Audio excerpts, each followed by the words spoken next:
mungkin Bapak Ibu di sini juga sudah mulai kelelahan, tapi tidak masalah. Anggap itu sebagian dari safar ini sebagian dari azab kita, dosa kita ya Bapak Ibu ya. Nah, semoga menjadi bertambah iman kita setelah ini, menjadi umroh yang mabrur dan mabrur nanti ya Bapak Ibu. Amin.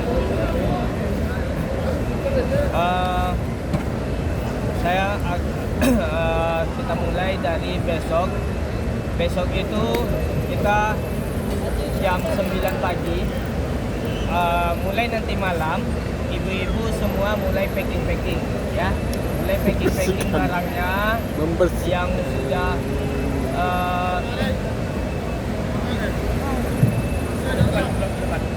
depan oh ya Kak. Depan kita ya.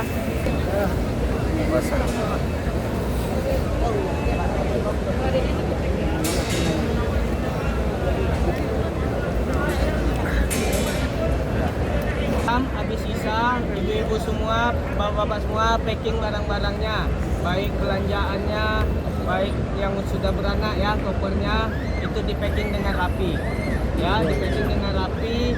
Kalau ada spidol ditulis spidol namanya ya, ditulis. Kalau yang udah pakai kotak-kotakan ditulis ya. Yang di luar dari koper ada kotakan itu ditulis namanya ya, ditulis nama travelnya ya. Jadi biar tahu tim handling nanti untuk tandai ini di luar koper ya. Besok jam 9 koper Bapak Ibu, baik koper besar, koper kecil, koper tambahan, belanjaannya letak di depan pintu kamar masing-masing ya. Letak di depan pintu kamar masing-masing, mohon difoto ya, difoto barangnya, di-share ke grup masing-masing. Koper misalnya contoh 320 sudah ready ya, difoto di depan pintu kamar ya Bapak Ibu ya. Nanti untuk bapak-bapak sebelum packing ihramnya dikeluarkan untuk kita pakai. Jadi nanti jam 11 kita sudah mulai mandi ihram ya, sudah mulai mandi ihram, baik bapak-bapak, ibu-ibu mandi ihram. Nanti kita sholatnya sudah memakai kain ihram ya, memakai kain ihram, baik bapak-bapak, ibu-ibu. Untuk sholat zuhurnya tetap di Masjid Nabawi, tetap di Masjid Nabawi. Nanti usahakan, nanti saya bicarakan sama Resto, kalau bisa makannya itu sebelum zuhur ya Dinda ya, usahakan kalau bisa makannya sebelum zuhur. Nanti kita bicarakan sama pihak Resto, karena sekarang kan lagi rame nih di hotel kondisinya. Jadi kalau bisa setengah 12 Bapak Ibu sudah makan dulu, makan siangnya agak dicepatin. Jadi setelah sholat kita nggak makan lagi, kita langsung ngumpul di lobi. Jadi kita jam setengah 2 sudah jalan. Kalau kita makan, sekarang kondisi hotel kita masing-masing lagi ramai, lagi crowded. Untuk tempat makannya aja kita mesti ngantri 15 menit, 20 menit untuk ngantrinya. Kita kalau bisa setengah 2 siang sudah jalan dari Madinah. Lebih cepat lebih bagus, karena biar cepat kita melaksanakan ibadah umrah wajibnya ya. Karena nanti ada yang naik bus, ada yang naik kereta cepat. Nanti naik kereta cepat akan didampingi sama Ustadz Amri sama Ustadz Dede. Yang untuk naik kereta cepat nanti akan saya dampingin. Nanti insya Allah itu kita sampai di kota Mekahnya jam setengah 9 paling cepat, setengah 9 malam. Jam setengah 9 paling cepat. Kita akan makan malam dulu, bagikan kunci kamar. Setelah itu Bapak Ibu ambil wudhunya, kembali ambil wudhu, tolong dijaga auratnya, walaupun sesama perempuan ya, melepaskan auratnya mohon di toilet saja ya, walaupun sesama perempuan, sama suami mohon dijaga auratnya, karena kita lagi berihram, larangan-larangan ihramnya tolong dijaga ya. Nanti kemungkinan saya prediksi itu jam 11 kita baru mulai, jam 11 malam baru mulai melaksanakan umrah wajibnya. Nanti umrah wajibnya jam 11, mungkin diperkirakan siapnya nanti jam setengah 2 malam ya, jam setengah 2 malam. Jadi Bapak Ibu dimohon ini nih dijaga fisiknya, hidungnya dicukupin, ya, hidungnya dicukupin. Jangan terlalu dipaksa nanti malam untuk tahajud, ya, jangan dipaksa karena besok malamnya kita begadang. Karena disitulah puncak ibadah Bapak Ibu, ya. Nanti yang untuk mau daftar dorongan mohon diinfoin ya, karena ini udah ada dua yang sudah dorong daftarkan diri ke saya, sudah ada dua. Mohon diinfokan kalau ada yang rasanya kurang enak badannya ya Bapak Ibu ya, diinfokan dari sekarang. Jangan nanti setelah di perjalanan baru infokan, karena kita cari tukang dorong itu nggak gampang. Karena kalau last minute ngasih taunya itu tukang dorong yang di Masjidil Haram itu bukan orang Indonesia yang dorongnya, orang Arab. Nanti dia melaju-laju aja. Tapi kalau yang tukang dorong yang kita cariin itu orang Indonesia, dijemput di hotel, diantar ke hotel lagi. Jadi Bapak Ibu dibimbing. Itu orang yang biasa kita antar dorongan. Jadi mohon kalau rasanya kurang enak badannya disampaikan, ya. Insya Allah nanti kita akan ada umroh kedua di hari sekarang, nanti di hari Rabu.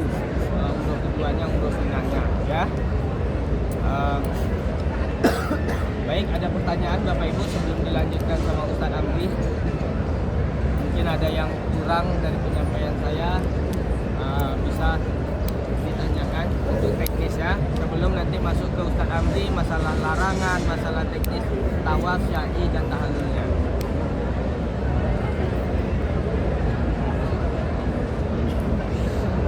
Tidak ada ya. Rasa saya cukup jelas ya Bapak Ibu ya. Jelas? Oke. Ada yang bertanya? Oh iya, itu ya pertanyaan yang bagus. Untuk umroh pertamanya kita udah sepakati di manasik kemarin ya. Itu pakaiannya putih semua, tapi syal atributnya tetap dipakai ya Bapak Ibu ya, sebagai tanda Bapak Ibu nanti tawaf syai'nya ya. Udah pakai dari sini sudah pakai baju putih. Bapak-bapak begitu juga sudah pakai ihram ya. Sudah pakai ihram. Ada lagi pertanyaan? Kalau umroh kedua bebas Bu, pakai baju yang ketika kita ziarah Makkahnya nanti. Jadi kan kalau perempuan nggak perlu ganti-ganti lagi kan, jadi pakai baju yang nanti ziarah pun juga nggak masalah. Kalau bapak-bapak nanti untuk umroh keduanya dibawa kain ihramnya. Bawa kain ihramnya, nanti kita di Masjid Jaronah atau di Masjid Tanim untuk ganti kain ihramnya. Ada lagi pertanyaan? Saya rasa cukup. Saya akhiri wabillahi taufiq wal hidayah. Wassalamualaikum warahmatullahi wabarakatuh. Bismillahirrahmanirrahim. Assalamualaikum warahmatullahi wabarakatuh. Alhamdulillah nahmaduhu wa nasta'inuhu wa nastaghfiruh wa na'udzu billahi min shururi anfusina wa min sayyiati a'malina. May yahdihillahu fala mudilla lahu wa may yudlilhu fala hadiya lahu. Thumma salatan ila habibina al-Mustafa Muhammad sallallahu alaihi wasallam alladhi adda al-amanah wa ballagha risalah wa nasaha al-ummah wa jahada fillahi haqqa jihadih wa tarakana ala manhajatil bayda lailuha kanahariha la yazighu anha illa halik.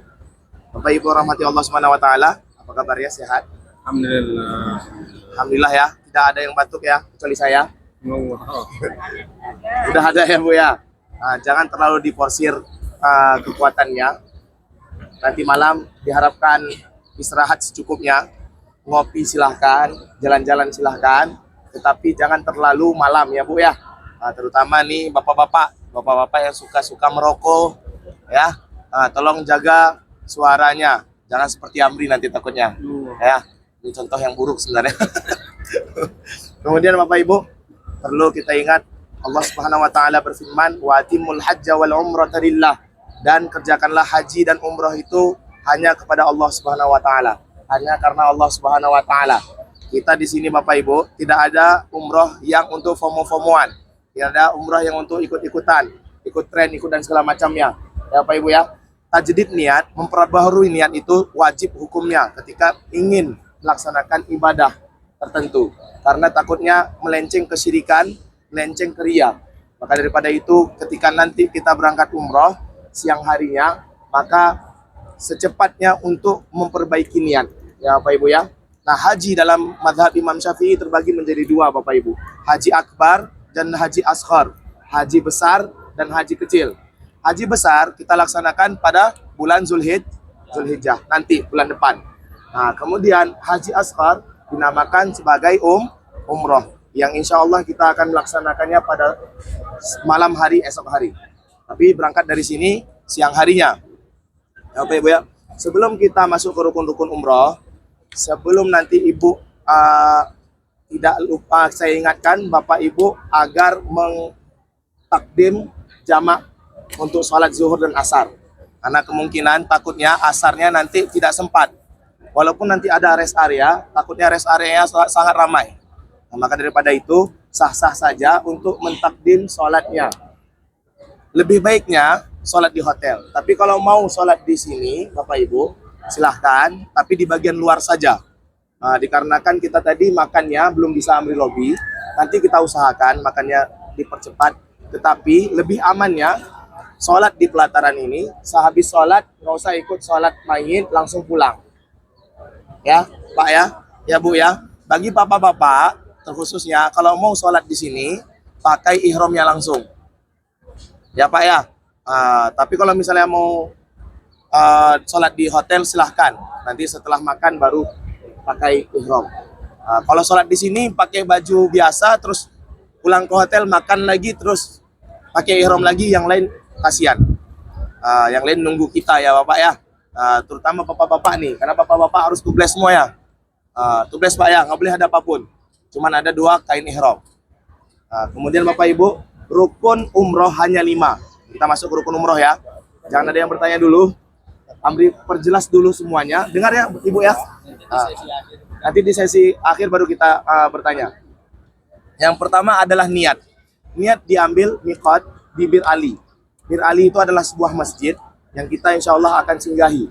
Yang naik kereta api cepat nanti akan melaluinya, tapi tidak berhenti di Bir Alinya. Nah, kereta api cepat nanti ada pemberitahuan untuk memasang niat. Nah, insya Allah nanti ada Ustadz Diki, ada Pak Diki di sana yang bisa langsung bilang, Bu, perbaharui niat ya, Bu, ucapkan niat ya, insya Allah.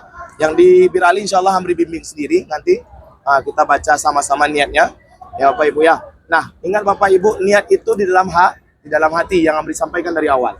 Ya, dari awal kita ketemu Amri bilang niat itu dalam hati. Inna maju'ilal lisan, dijadikan lisan ini ayatan lil qalbi, hanya untuk pertanda bagi hati. Kita mengucapkan nawaitu sauma qadin atau nawaitu wudu'a, itu adalah sunnah, bukan wajib. Yang wajibnya di mana? Di dalam hati. Ketika kita sholat, takbiratul ihram bertanda kita untuk masuk sholat, maka hati kita harus tetap. Makanya ketika takbiratul ihram jangan pikirkan duniawi. Niat itu dalam hati. Begitu pula nanti kita niat umroh. Niat umroh tersebut Bapak Ibu, aku niat umroh selesai. Untuk diriku sendiri selesai, lillahi ta'ala. Tapi nanti insya Allah kita akan bimbing semuanya. Ya Ibu ya. Nah, di rukun pertama, mengambil niat atau miqat, tidak wajib berwudu. Ingat ya Pak ya, jangan salah kaprah nanti Pak ya. Sebelumnya ada yang nanya, di niat tidak wajib berwudu. Ya Pak ya, rukun. Nah, masuklah rukun kedua. Jalan kita dari Bir Ali masuk ke kota Mekah insya Allah jam setengah 9 atau jam 9, kita makan dulu. Setelah makan barulah ambil wudu untuk melaksanakan proses tawaf. Nah, di dalam tawaf wajib hukumnya harus suci seperti sholat. Maka tidak boleh lepas wuduknya. Tawaf dikerjakan 7 kali putaran. Dari rukun Hajar Aswad, kembali lagi ke Hajar Aswad dihitung sekali. Ingat Bu, mohon maaf saya ilustrasikan. Ka'bah peta ya, bukan lonjong kayak gini ya. Ka'bah peta segi persegi. Dari rukun Hajar Aswad, kembali ke Hajar Aswad dihitung sekali. Jadi kita mulai 1, 2, 3, 4, sampai 7 kali.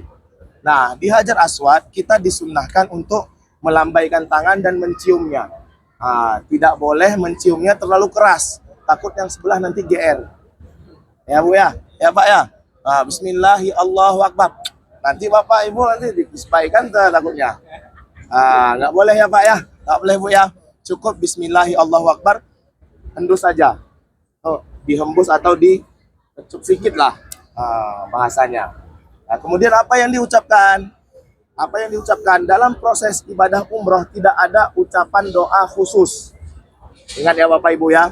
Jangan nanti aku nggak dengar Ustadz Amri serak-serak suaranya, nggak sah umrohku. Sah Bu.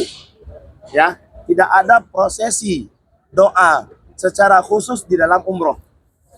Nah, doa itu nggak ada yang khusus. Tetapi bagaimana diajarkan para ulama dari rukun Hajar Aswad sampai ke rukun Iraqi itu baca apa? Subhanallah, walhamdulillah, wala ilaha illallah, wallahu akbar, wala haula wala quwata illa billah al-aliyil azim.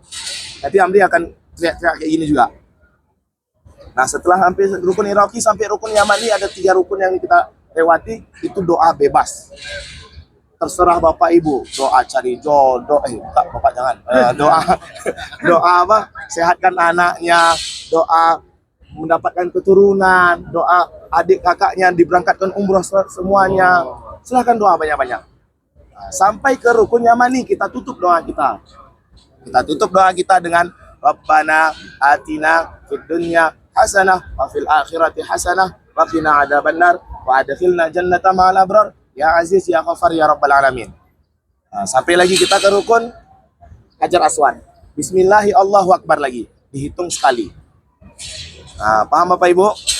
Nah, yang paling kita ingati di sini adalah suami istri. Nah, kebetulan banyak yang suami istri di sini kan. Suami istri bersentuhan batal wudhunya.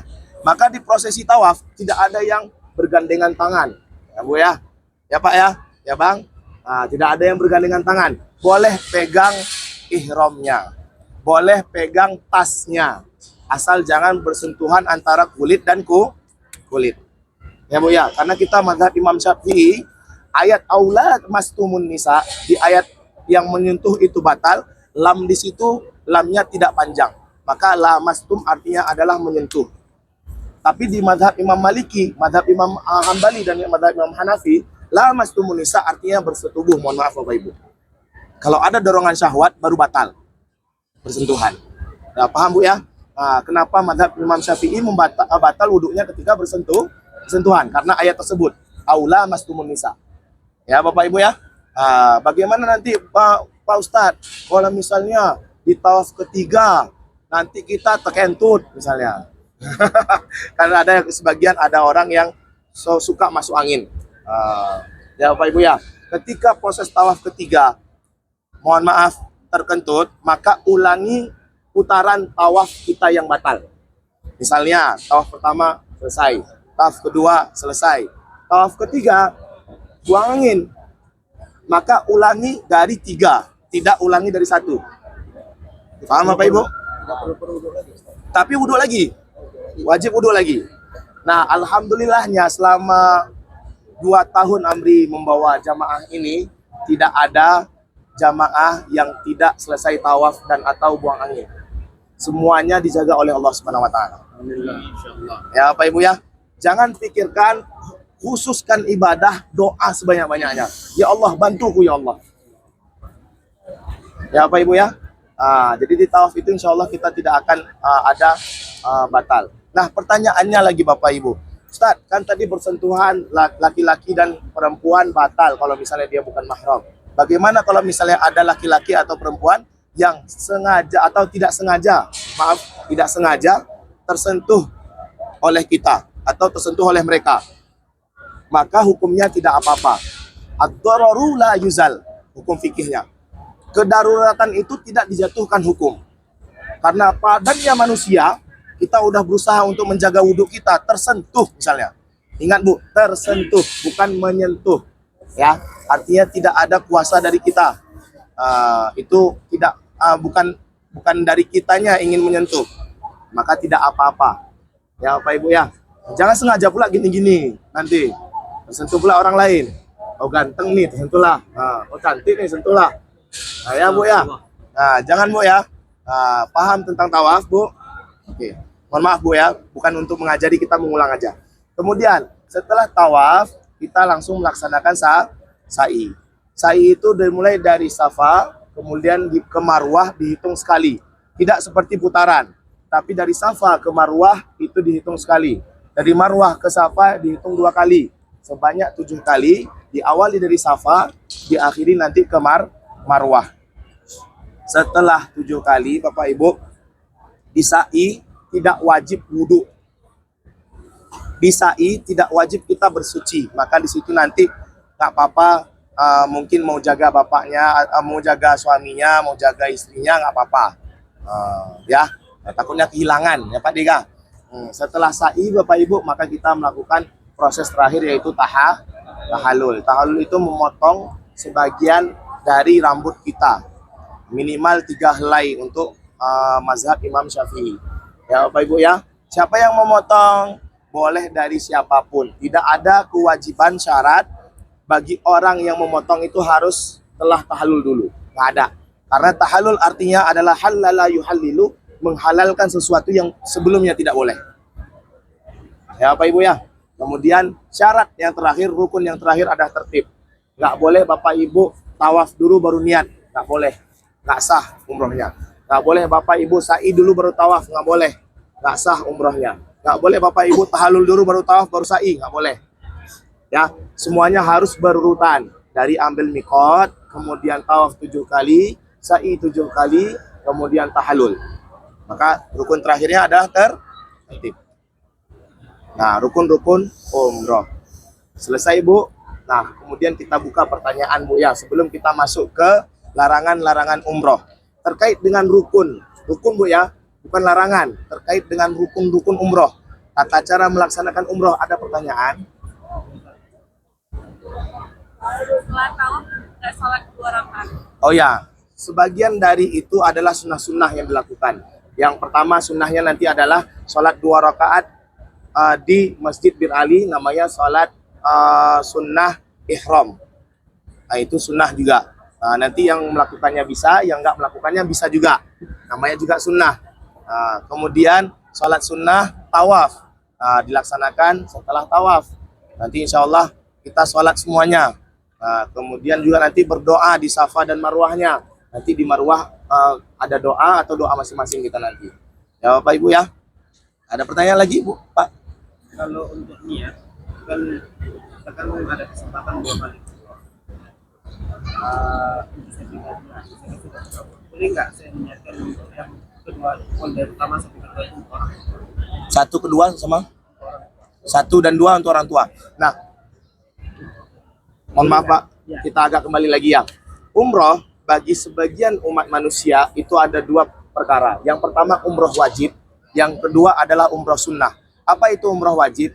Umroh wajib adalah orang yang belum pernah umroh, maka untuk pertama kali ya dia masuk ke Mekah, wajib bagi yang umroh. Kalau tidak dilaksanakan maka dia mendapatkan dosa besar. Karena dia masuk ke Mekah, masuk ke area haram. Maka dari itu Bapak Ibu, ada kalau misalnya sekarang yang baru pertama kali umroh pada saat ini, maka wajib bagi yang umroh ketika masuk ke Mekah. Makanya umroh pertama dikhususkan untuk diri sendiri. Tidak boleh ada badal. Nah yang kedua, Bapak Ibu, umroh yang kedua tadi adalah umroh sunnah. Bagi yang telah melaksanakan umroh sebelumnya, maka umroh sunnah baginya. Untuk perjalanan kali ini, lebih baiknya dia melaksanakan dari Madinah ke Mekah untuk dirinya sendiri. Dikarenakan sudah lama dia tidak melaksanakan umroh. Ya, Pak Ibu ya, tapi tetap umroh sunnah Pak. Boleh aja Bapak badal, tetapi lebih baiknya untuk diri sendiri dulu. Nah nanti umroh kedua, yang kedua kalinya, nah bagi yang sanggup untuk membadalkan, silahkan membadalkan orang tuanya. Ya Pak Ibu ya, badal itu apa nanti kita jelaskan. Badal itu apa nanti kita jelaskan. Rukun-rukun umroh, ada pertanyaan Bapak Ibu?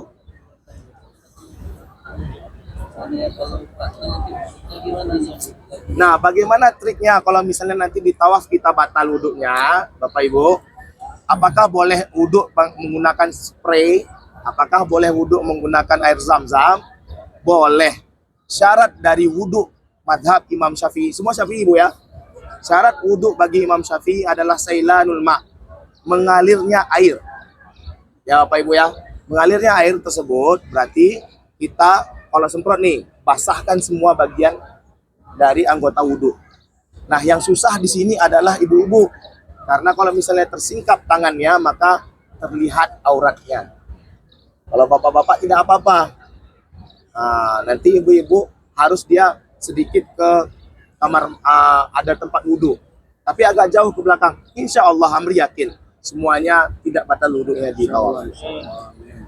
Ya, untuk bapak-bapak gampang, langsung aja. Insyaallah. Ibu-ibu agak sedikit ribet. Menggunakan air zam-zam boleh, silahkan. Nanti ada sedikit jeruji besi untuk paret, di situ bisa wudhu. Menggunakan air zam-zam. Ya. Kapan lagi kita wudhu pakai air zam-zam, Pak, kan? Kemungkinan besar kalau misalnya terpisah, iya. Makanya insya Allah Amri bilang, nggak akan ada insya Allah orang yang batal wudhu. Kebanyakan enggak. Bahkan Bapak Ibu mohon maafnya, ada yang berpenyakit gula pun Allah sembuhkan pada saat tawaf tersebut, insya Allah. Ada gulanya akut, Bu, sebelumnya jemaah kita. Selesai tawaf baru dia mau buang air kecil. Dalam prosesi tawaf nggak sadar dia mau kencing atau enggak. Allah emang tolong kita, Bu, insya Allah. Kalau pada saat saya ada bacaan Bacaan sa'i tidak ada. Dari Amri ulangi sekali lagi, Bu, ya. Dari awal kita dari niat sampai akhir kita tahallul. Andaikan mulut kita dilem pakai lem mulut kita ini, Bu, nggak berbicara kita, asalkan kita berniat dan melakukan tawaf 7 kali, sa'i 7 kali, sah insya Allah umrah kita. Tetapi sayang, karena setiap detiknya kita jalan melaksanakan ibadah tersebut, Allah ijabah doa kita. Doa aja. Kalau tidak, nggak tahu lagi doa apa nih Bapak Ibu, apa yang kita kerjakan? Salawat, berzikir, subhanallah, alhamdulillah, wa la ilaha illallah, beristighfar. Ya, Pak, ya. Oke, kita tangguhkan dulu pertanyaannya, kita masuk ke larangan-larangan umroh. Ya, Bu, ya. Ini diperhatikan, karena larangan-larangan umroh ini sangat rawan. Ya, Pak, ya, Bu, ya. Dikhususkan bagi laki-laki, ini untuk laki-laki aja. Tidak boleh yang pertama, tidak boleh memakai pakaian yang berjahit. Ya, Pak, ya. Semuanya yang berjahit itu dilepas. Hanya menggunakan 2 kain ihram yang putih. Pak Ustadz bertanya, kalau misalnya kacamata bagaimana? Boleh. Kacamata bukan bagian dari pakaian. Ya, Bapak Ibu, ya. Karena kacamata adalah aksesoris. Kemudian Pak Ustadz, syal kami ini Pak Ustadz, kemudian nemtek kami ini Pak Ustadz, kan berjahit. Itu bukan bagian dari pakaian. Itu bagian dari aksesoris. Ya, pakaian yang berjahit. Berarti pakaian itu adalah innamat tamakun fi badanihi.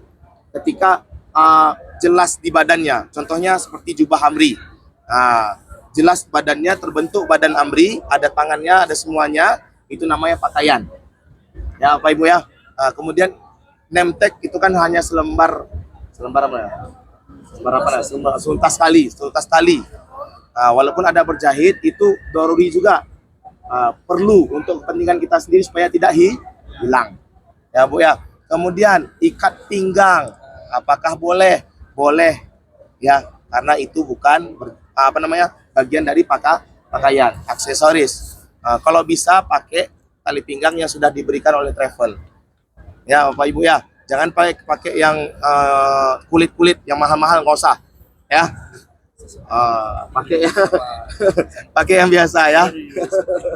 Kemudian jam tangan, walaupun ada jahitannya, biasa kan ada jam kulit tuh, Pak, ada jahitannya, tidak apa-apa dipakai. Mau jamnya harganya 1 juta, mau jamnya harga 100.000, berapapun nggak apa-apa, pakailah. Penting juga soalnya lihat jam. Kemudian cincin boleh.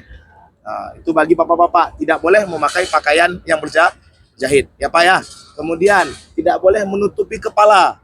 Peci kah dia, ihram kita ginikan kah dia, sorban kah dia kayak Bapak Ustadz. Ya. Jadi tidak boleh. Asal kepala kita ini harus murni, nggak ada aksesoris yang di atasnya. Kemudian apakah boleh pakai payung? Nanti boleh, karena payung tidak melekat di kepala, ya Pak, ya. Jadi nanti satu-satunya cara ketika panas umroh tawaf pakai payung. Ya Pak ya?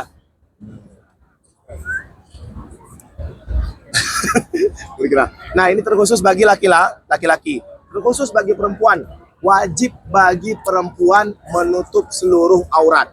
Ingat Bapak Ibu, ingat Ibu-ibu, aurat perempuan seluruh badannya kecuali wajahnya.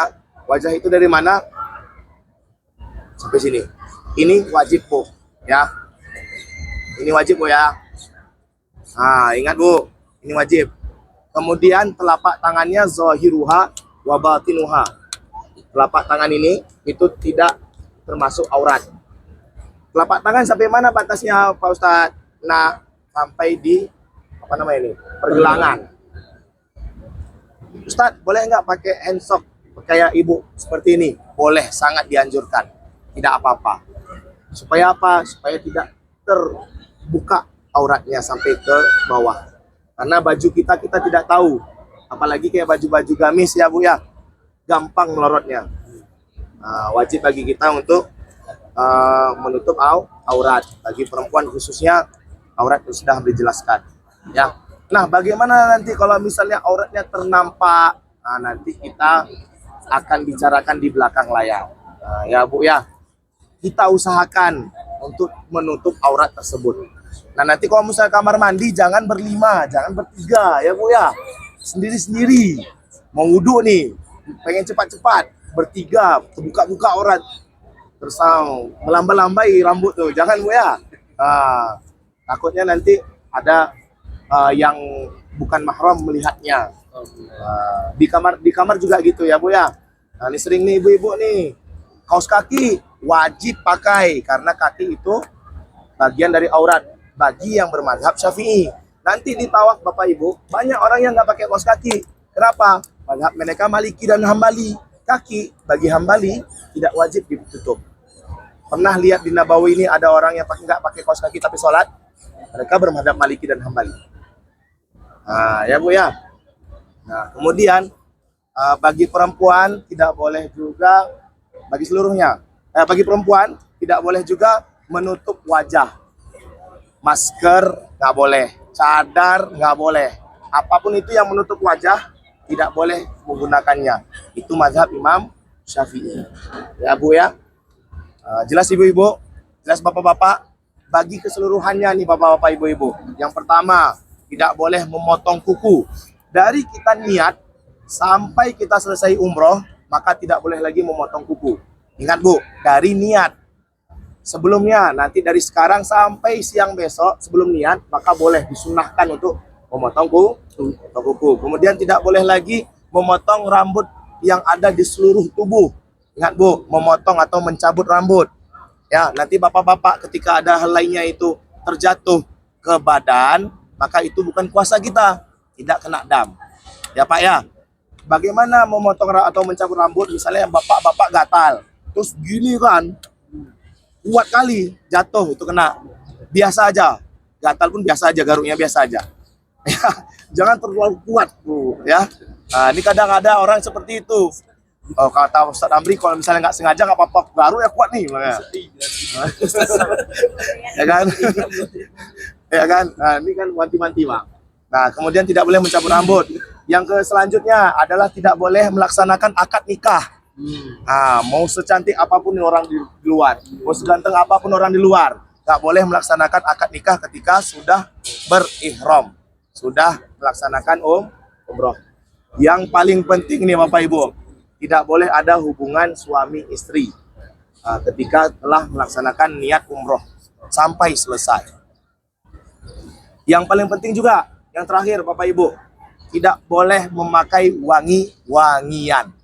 Mau itu parfum, mau itu bedak, mau itu deodoran, mau itu minyak rambut, mau itu face care, mau itu minyak wangi, mau itu lipstick yang berwangi, mau itu skincare, mau itu sunscreen, apalagi, mau itu hand body, moisturizer, apalagi, bla bla bla segala macamnya lah.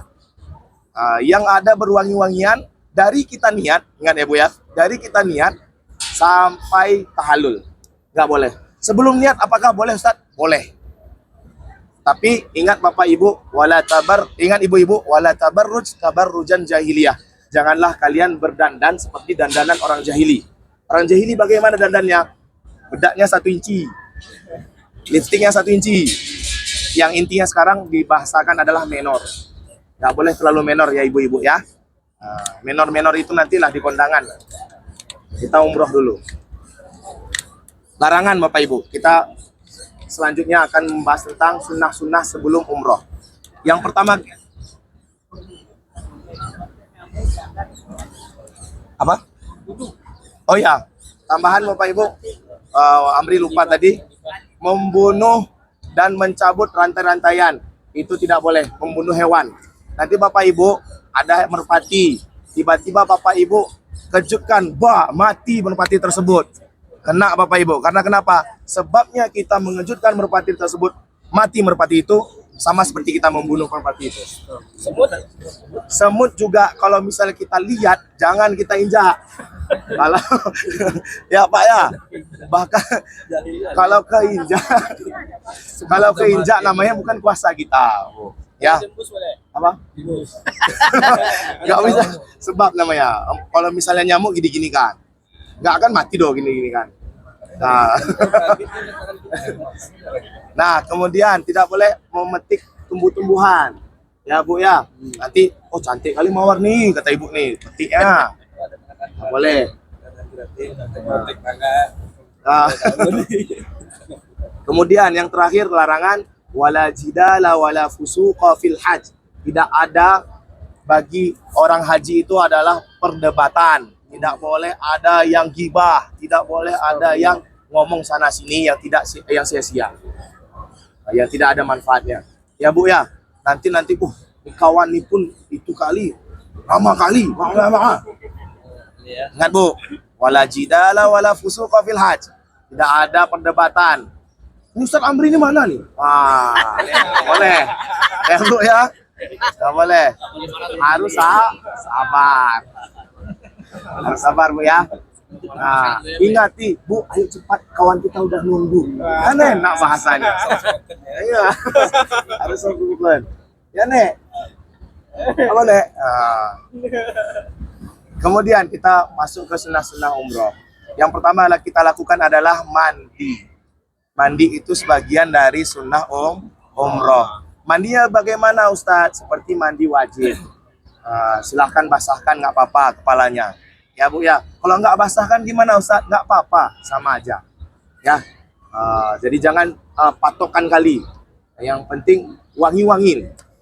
Yang kedua adalah memakai parfum atau wangi-wangian itu boleh sebelum membaca niat. Ya Pak Ibu ya. Kemudian yang ketiga, memotong kuku. Nah, itu boleh sebelum niat, disunahkan. Kemudian mencukur kumis, mencukur bulu-bulu yang halus, itu sunnah juga sebelum umroh. Dan Bapak Ibu, kemudian yang penting adalah memperbanyak tajdid niat, memperbaharui niat. Untuk larangan, untuk sunnah-sunnah umroh, ada pertanyaan Bapak Ibu. Waktu kita 53 menit menuju azan maghrib.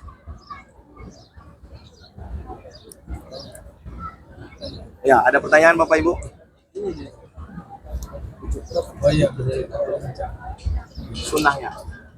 Sunnahnya itu larangannya? Sunnahnya mencukur. Kalau mencabut sakit nanti Bu.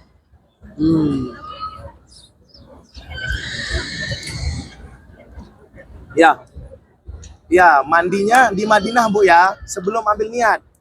Ya, di sini mandinya. Karena nanti pakai sabun juga bagi wangi-wangian. Setelah kita ambil niat, maka kita nggak boleh pakai sabun, nggak boleh pakai sampo, pasta gigi. Untuk pengetahuan ya Bapak Ibu ya, ada riwayat yang mengatakan boleh memakai wangi-wangian kecuali parfum. Tetapi kita menghindari tersebut. Salah satunya adalah fatwa Imam Nawawi. Tetapi Bu, kita menghindari tersebut. Maka Amri bilang sabun, sampo nggak usah dipakai lagi. Karena lebih kuat larangannya itu tidak boleh memakai wangi-wangian termasuk sabun, sampo dan lain-lainnya. Iya, nanti udah ya, nggak boleh lagi. Ya, nanti di Mekah takutnya ibu mandi, maka mandinya nggak boleh pakai wangi-wangian. Jadi setelah kita sampai di Arab, ada kesempatan mandi dulu. Kemungkinan tidak ada, karena kita setelah makan langsung ke bawah, langsung melaksanakan tawaf.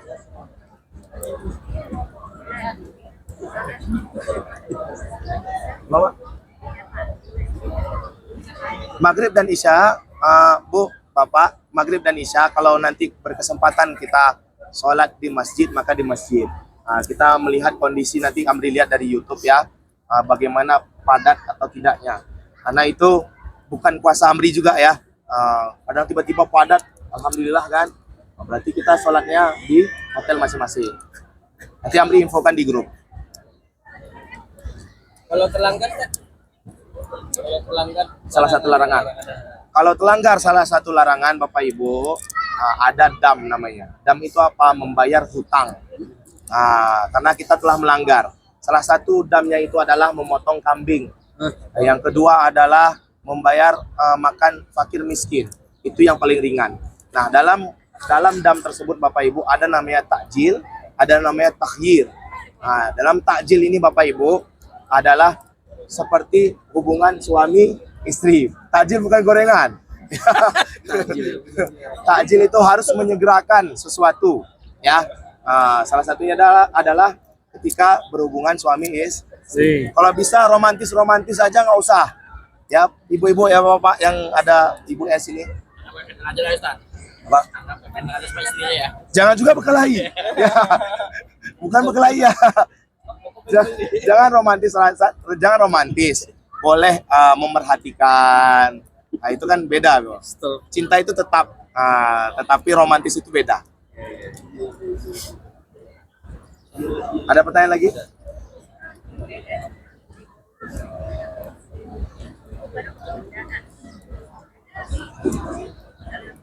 Nah, Bapak Ibu, abang ini dulu, Mak ya. Kita sudah kan? Komsodaki mungkin. Komsodaki. Kita batasi ya, habis mama sudah ya, Go ya. Nanti tanya, silakan Amri langsung ya. Nah, kalau misalnya doa-doa tersebut, apakah kita bagus dilafazkan atau cukup dalam hati? Bagusnya dilafazkan tapi tidak berteriak. Cukup Amri aja yang teriak, oke? Ya Bu ya. Nah, mama apa tadi pertanyaannya?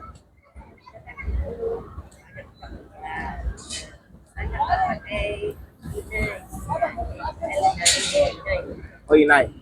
Nah, untuk inai mak, itu kan kadang ada inai yang tidak masuk air. Nanti takutnya tidak sah wudhunya. Diusahakan kita sepolos mungkin lah, senormal mungkin boleh kita. Ya, kalau udah pakai inainya menyerap, kan ada dua inai itu Bu ya. Setahu Amri ada dua inai, yang bisa menyerap air, yang tidak bisa menyerap air. Putek juga segala macamnya, ya Bu ya. Itu ibu-ibu yang paling penting, yang paling tahu tuh. Amri nggak tahu sebenarnya, cuman hukumnya itu takutnya nggak masuk air. Nah, untuk terakhir Bapak Ibu, kalau ada pertanyaan jangan segan untuk bilang ke Amri, bertanya ke Amri, telepon ke Amri, silahkan. WhatsApp boleh, karena nanti beda hukum ketika ada sesuatu hal yang dilakukan. Nah, kita dalam mengambil hukum itu Bu, harus ada tahu kondisi, harus tahu ada hukum asalnya, baru bisa kita menentukan hukum. Tadi kan dibilang bagi yang belum pernah umroh itu yang pertama itu wajib. Jadi yang sudah pernah umroh sudah. Jadi niatnya tidak. Niatnya sama. Hanya saja hukum baginya Bu. Bagi yang melaksanakannya. Bukan berarti niatnya berbeda. Kita sama semuanya, wajib sunnah itu sama. Tetapi hukum bagi dia melaksanakan umroh ketika masuk Mekah itu wajib. Ada nih, misalnya kayak Amri nih, udah berapa bulan di sini misalnya gitu kan, masuk ke Mekah, nggak mau melaksanakan umroh dulu, maka nggak apa-apa. Karena sunnah bagi Amri umroh masuk Mekah. Bagi Amrinya, bukan umrohnya. Paham Bu ya? Bagi orangnya Bu, bagi yang melaksanakannya, bagi orangnya. Masuk ke Mekah wajib bagi Amri umroh. Kalau misalnya belum pernah umroh. Maka kalau misalnya masuk ke Mekah, Amri udah pernah umroh sebelumnya, sunnah bagi Amri umroh. Bagi Amri atau bagi orang yang melaksanakan umroh tersebut. Karena masuk ke area haram Mekah. Jadi seketika itu apa sebelumnya? Ketika Yang pernah umrohnya ini. dalam seumur hidup, Bu. Oh, Dalam seumur hidup. Nah, mungkin ada beberapa dari bapak-bapak, ibu-ibu udah pernah umroh sebelumnya, 2014, 2015, 2016, atau 2000, tahun 2000, maka baginya sunnah ketika masuk. Tapi umroh yang dilaksanakan sama aja. Nah, makanya Amri bilang, untuk umroh pertama ini, lebih baik untuk diri sendiri. Nah, karena kita sudah diusir, Bu. Masuk lagi ke masjid. Terakhir kalinya, ini terakhir kali betul. Nanti ibu-ibu yang ada halangan, yang jadwalnya tiba-tiba, silahkan berkabar ke Amri ya. Nanti ada hukum-hukum yang khusus bagi orang yang haid. Apakah boleh dia umroh, apakah tidak boleh. Apakah dia ikut tawaf, apakah tidak. Apakah dia ikut sa'i, ataukah tidak. Ini khusus bagi ibu-ibu. Karena keterbatasan waktu, Amri mohon maaf. Mungkin agak sedikit teriak karena suara Amri kecil pada saat ini. Bermohon maaf, ada salah kata, silap, dan segala macamnya. Kita akhiri. Wabillahi taufiq wal hidayah. Wassalamualaikum warahmatullahi wabarakatuh. Waalaikumsalam warahmatullahi wabarakatuh.